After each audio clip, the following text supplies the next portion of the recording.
অতিরিক্ত অটোরিকশার কারণে মহাসড়কে যানজট, হরহামেশাই ঘটছে দুর্ঘটনা। প্রতি বছর পঙ্গুত্ব বরণ করছে শত শত মানুষ, কিন্তু নীরব প্রশাসন।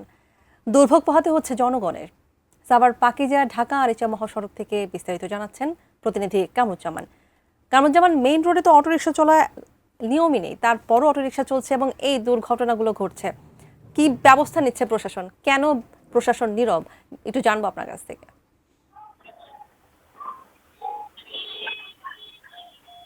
ধন্যবাদ তানিয়া। আমি এই মুহূর্তে রয়েছি একদম সাভার বাজার বাস স্ট্যান্ডের ঠিক একদম যে মেন বাস স্ট্যান্ডে কিন্তু রয়েছি।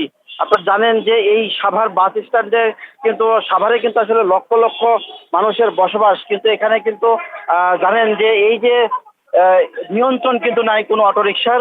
একটা বিষয় আপনাদেরকে জানিয়ে রাখি যে সাভারের যে যে সমস্ত আমরা কথা বলেছি এখানকার যা পৌরসভার যিনি দায়িত্বে রয়েছেন তার সাথে কথা বলেছি, এবং তিনি আমাদেরকে যেমনটি জানিয়েছে যে এই সাভারের যে অটোরিকশা প্রায় এখানে প্রায় আমরা পৌরসভায় কথা বলেছি, পৌরসভার আমাদেরকে তথ্য দিয়েছে যে 1500 লাইসেন্স থাকলেও কিন্তু সাভার পৌরসভার ভিতরে কিন্তু প্রায় 30,000-এর উপরে কিন্তু অটোরিকশা থ্রি হুইলারের মতো রয়েছে, এবং প্রতিনিয়তই কিন্তু রোডের অ্যাক্সিডেন্টের মতো ঘটনা, দুর্ঘটনার মতো ঘটনা ঘটছে।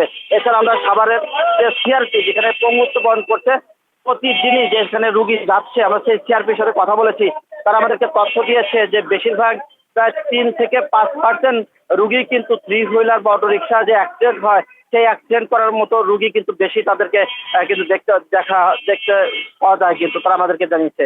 এবং আরেকটা বিষয় আপনাদেরকে জানিয়ে রাখি, সাভার, ধামরাই, আশুলিয়া এবং এই সাভারে প্রায় কয়েক লক্ষ রিক্সা, অটোরিকশা বা থ্রি হুইলার রয়েছে যেখানে নিয়ন্ত্রণ করতে পারছে না কিন্তু ট্রাফিক। আমরা ট্রাফিকের সাথে কথা বলেছি, হাইওয়ে থানার ওসির সাথে কথা বলেছি, তিনি আমাদেরকে জানিয়েছে যে প্রতিনিয়তই আসলে থ্রি হুইলার এবং রিক্সার কিন্তু তারা জরিমানা বা তাদের আটক এবং এটা কিন্তু তাদের অব্যাহত রয়েছে, কিন্তু তারপরেও কিন্তু তারা নিয়ন্ত্রণ করতে পারছে না আসলে কোন কি কারণে করতে পারছে না। আর আমরা জিজ্ঞেস করলে তিনি আমাদেরকে জানিয়েছে যে আসলে যে পরিমাণ অটো রিক্সা হয়েছে আমরা তাদেরকে আটক করলেই কিন্তু তারা উল্টা আবার আমাদের বিরুদ্ধে আসে, তাহলে কি আইন যে মানছে না এটি কিন্তু বোঝাই যাচ্ছে।